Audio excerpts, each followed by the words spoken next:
Hey, willkommen bei Disaster Tours. Nachdem wir nun die Nachtfahrt vom Marstal nach Kiel gut überstanden haben, gibt es nun einen Crewwechsel. Mit der neuen Crew landen wir wohl in Eckernförde, oder? Also nun verabschieden sich Tore und Mohamed. Der kleine Tore wird von seiner Freundin Emma abgeholt. Der kleine Tore möchte aus dem Spieleparadies abgeholt werden. Und ja, die nächste Besatzung kommt dann auch. Und jetzt müssen wir uns erstmal alle zusammenreißen, dass wir diesen schweren Verlust verkraften können. Diesmal sind Femi, Stefan, Andreas und meine Wenigkeit dabei.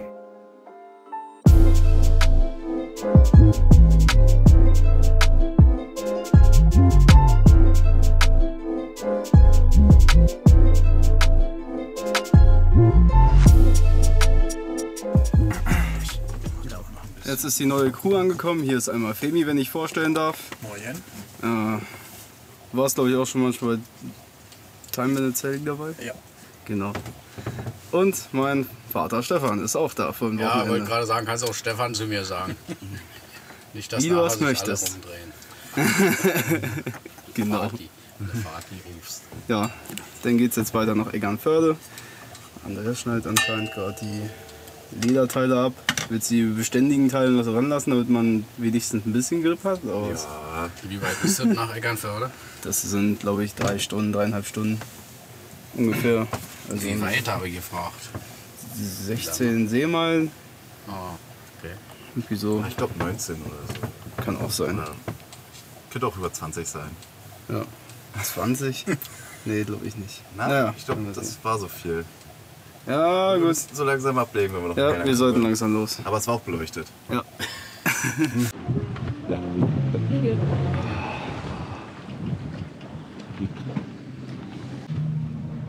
Ja, jetzt läuft es erstmal für Kreuz, oder? No. Irgendwelche Schwierigkeiten. Ja, ich muss mir meine Jacke holen, mir wird kalt. Dann müssen wir mal tauschen. Ab. Macht dir das Segeln gerade Spaß eigentlich? Oder? Ja, natürlich. Soll es mir keinen Spaß machen? Weiß ich ja nicht. Man muss ja mal fragen. Schön entspannt, schön ruhig. Ein Kapitän muss sich immer über den Gemütszustand seiner Crew im Klaren sein. Also muss man das nachfragen.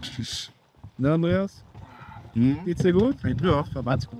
Na klar. Going to whisper hello. I saw you once, I lost control. I'm probably thinking it's taking the wrong, but I won't let you go, let you go. Can you feel it? Turn the lights low, vibe of the magic, drowning my soul. Let's travel the world just for a stroll, but I won't let you go, let you go.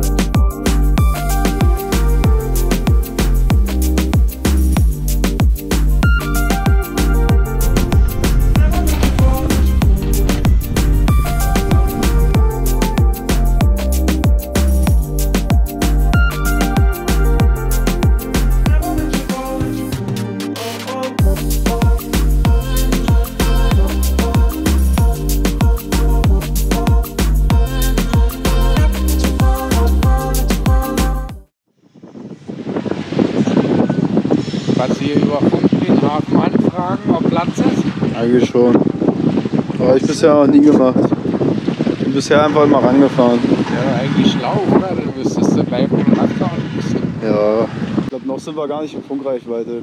Als nächstes finden wir uns wieder bei einer Boathouse Kitchen Folge. Und zwar werden wir jetzt Chili con Carne zubereiten. Anscheinend wird das eine ganze Kompanie satt machen können, weil wir müssen da 800 Gramm Hackfleisch reinschmeißen. Ich hoffe, du hast Hunger mitgebracht, Femi. Du auch? Natürlich. Ja. Hunger ist immer da. Ja, genau. Und stimmt. Boathouse Kitchen. Das heißt, wir müssen unpassende englische Wörter einschmeißen. Yes. Das passt schon ganz gut. Okay. Andreas, haben wir einen Plan für die Chili con Carne? Seit wann willst du einen Plan haben? Das stimmt eigentlich auch wieder. Chili con Carne macht man ja eh eigentlich ohne Plan und schmeißt nur das rein, was da ist. Jo. Okay, soll ich dann schon mal das Fleisch braten? Jo. Super. Wir braten uns das Fleisch an. Das Fleisch ist getting hot. Andreas, was workst du da hinten so? Ich worke am Knoblauch. Also du bist auf Knoblauch cutten, oder was? Am Cutten mit dem guten Knife oder mit dem schlechten Knife? Mit dem großen Knife. Ach, mit dem großen Knife. Oh Gott.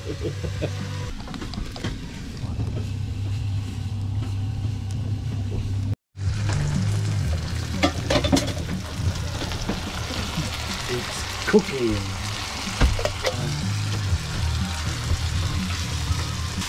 Als nächstes machen wir das Gemüse in die Pfannen und hoffen, dass noch genug Tomatenwasche reinpasst. Also ich glaube, ich habe da ein bisschen Fleisch in unser Chili con Carne gefunden. Nee, andersrum, ich habe da ein bisschen Chili con Carne in unser Fleisch gefunden. So, nachdem wir die ganze Tomatenmatsche reingeschmissen haben, können wir jetzt noch alles ein bisschen würzen. Na gut, Rosmarin passt jetzt wahrscheinlich nicht, aber alles andere, was hier noch so drin ist, kann man so ein bisschen da reinschmeißen, bis es halbwegs gewürzt schmeckt. Damit die Flavors so richtig rauskommen. Ja. Das ist übrigens auch eine ganz wichtige Lektion. Bevor die Crew das Essen bekommt, muss sie erst ein Bier bekommen, damit sie das Essen nicht mehr ganz so genau schmecken. Dann ist es auch beinahe egal, was man eigentlich kocht. Also ich kenne nur den Spruch, man nehme ein gutes Glas Wein und schüttet es in den Koch. Oder so. Ja. Ich würde mal sagen, die Boathouse Kitchen Folge können wir damit beenden. Das Essen ist erfolgreich zubereitet. Muss nur noch erfolgreich gegessen werden. Ja, und der Eis muss vielleicht noch ein Das ist bisschen echt ziehen. krass dafür, wie es wackelt. Ist da keiner? Keine? Ja, dass es nicht schwappt. Achso, ja. Also wenn man so sieht, wie so der Ofen wackelt, das ist schon echt eine gute Technologie. Ja. Gut in Eckernförde angekommen, sind wir noch abends durch die Stadt gegangen, aber es war auch gar nicht mehr so viel los. Deswegen haben wir uns morgens auch gleich wieder auf die Socken gemacht. Die Ostsee ist heute sehr glatt. Da bleibt uns nicht viel anderes übrig, als erstmal zu motoren und uns andere Beschäftigung zu suchen. So, wo geht's heute hin? Ja, jetzt fahren wir wieder nach Kiel, ja? Genau. Tja, leider wieder nach Hause fahren. Leider wieder. Macht dir etwas Spaß. Da macht es Spaß. Hier versuchen wir jetzt die Relais anzusprechen, womit die Lichter jetzt angesprochen werden. Mit Hilfe von YouTube-Videos macht sich das natürlich am einfachsten. Wer ist das so, oder? Ja. Es gibt für alles ein Tutorial. Und wenn nicht, dann muss man ein Tutorial machen. Aktuell sieht es halt so aus. Der Feuerwehrandrea ist schon verkabelt. Womit dann die Relais angesprochen werden. Ja, gespannt, wie das funktioniert. Problematisch ist, dass gerade der Bildschirm nicht mehr angehen will. Das ist ein bisschen blöd. Aber gut, was soll man erwarten? Aber selbst das wird mal zu langweilig. Da hilft es nur noch mal eine Pause zu machen und ins Wasser zu springen. Nicht dabei vergessen, die Leiter runterzumachen. Sonst kommt nachher keiner mehr an Bord. Und darüber gibt's ja schon Filme, also sollten wir das lieber nicht nachstellen.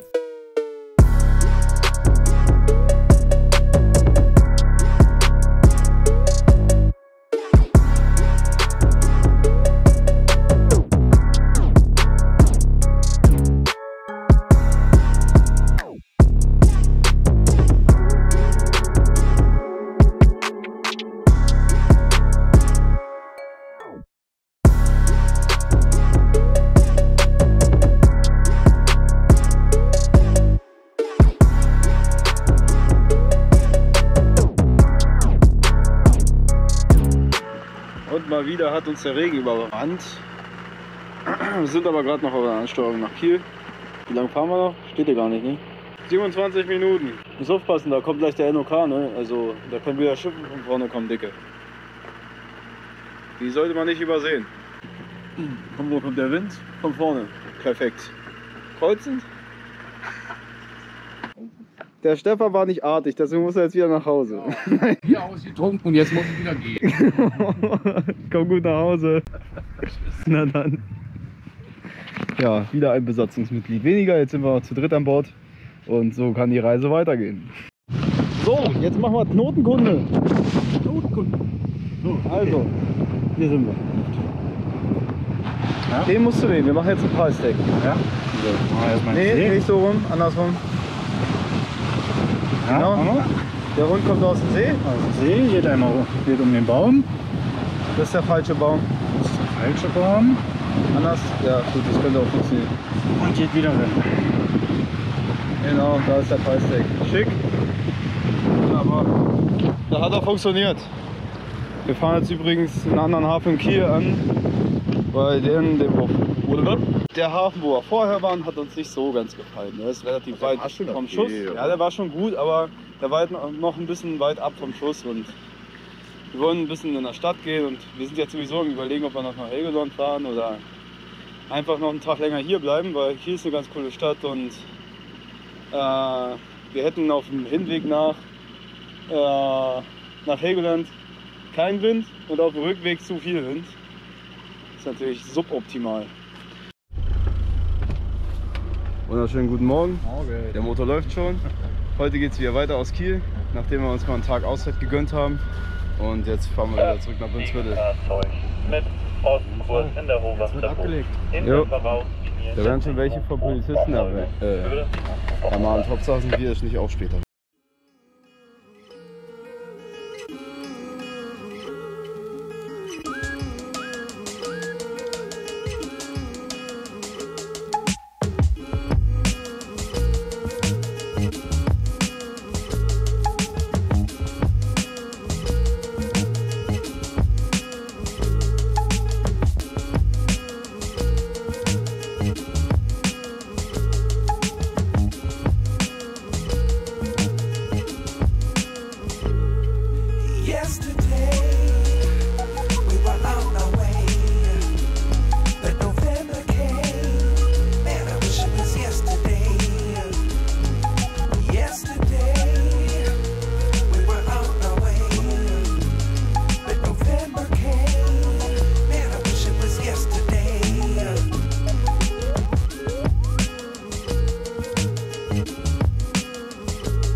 Für die Saturnus in radefreie Fahrt, für die SCA Obola sowie für die Cefirea nach Rade die Gruppe 4 Kater, weiter geplant von Schwarzenbeck.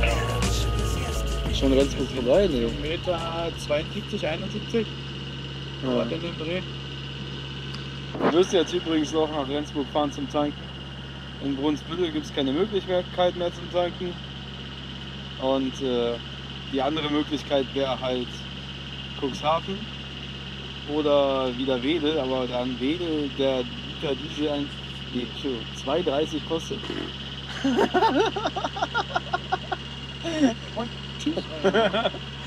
Denke ich, wäre es in Rendsburg sinnvoll, da nochmal einen kleinen Abstecher hinzumachen. Durchaus. Also ich werde nochmal die Hafenmeisterin nochmal anrufen, dass sie der Fahrpin kriegt und auch bereit steht, die wir noch ein bisschen Sprit kriegen können. Dann legen wir da nicht gleich an, dann fahren wir gleich weiter. So ist der Plan.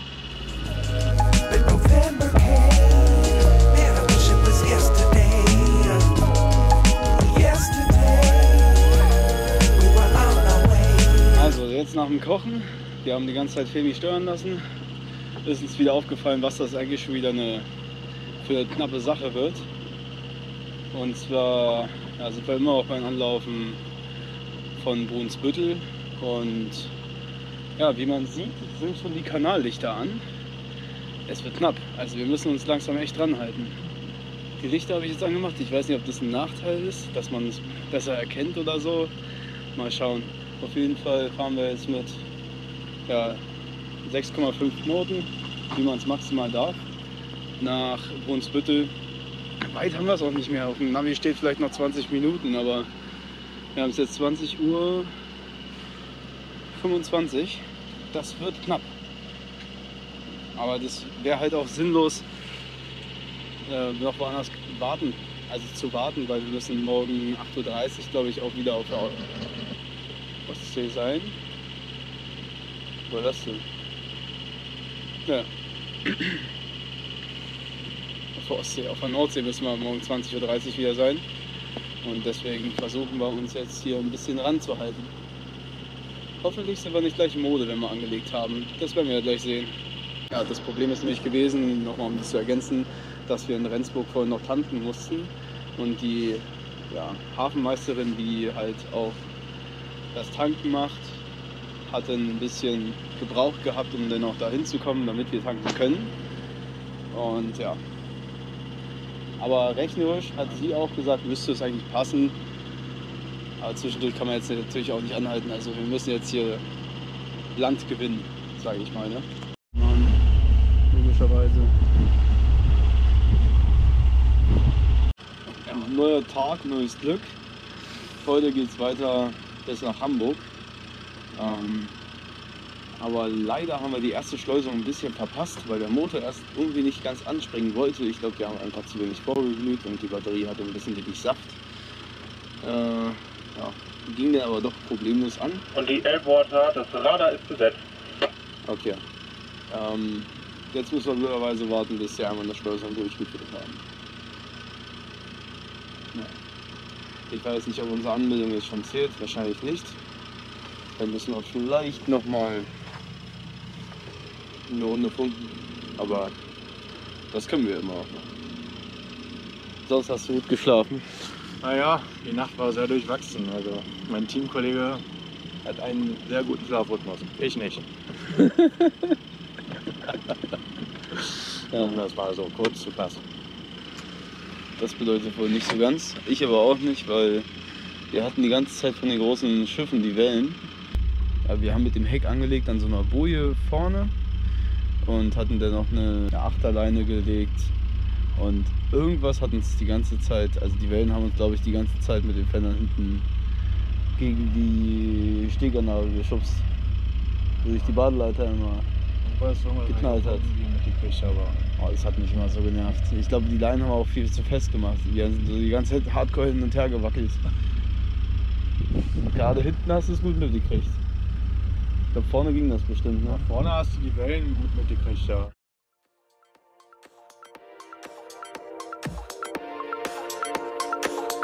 Anstatt der Metallleiter, so eine Rollleiter?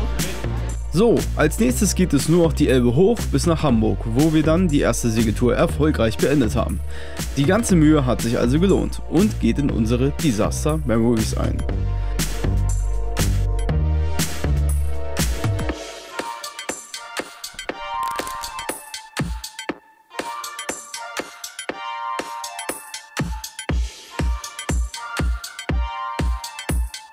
In den nächsten Videos sind wir bei bestialischem Wetter auf der Nordsee unterwegs und testen mal ungewollt aus, was die Shanty so ab kann. Des Weiteren geht die Story in Marokko ja auch noch weiter. Irgendwann wird auch noch eine Roomtour folgen, denn seit diesen Videos hat sich auch schon einiges an der Shanty getan. Bis dahin bleibt mir aber bloß noch zu sagen, bis zum nächsten Mal bei Disaster Tours.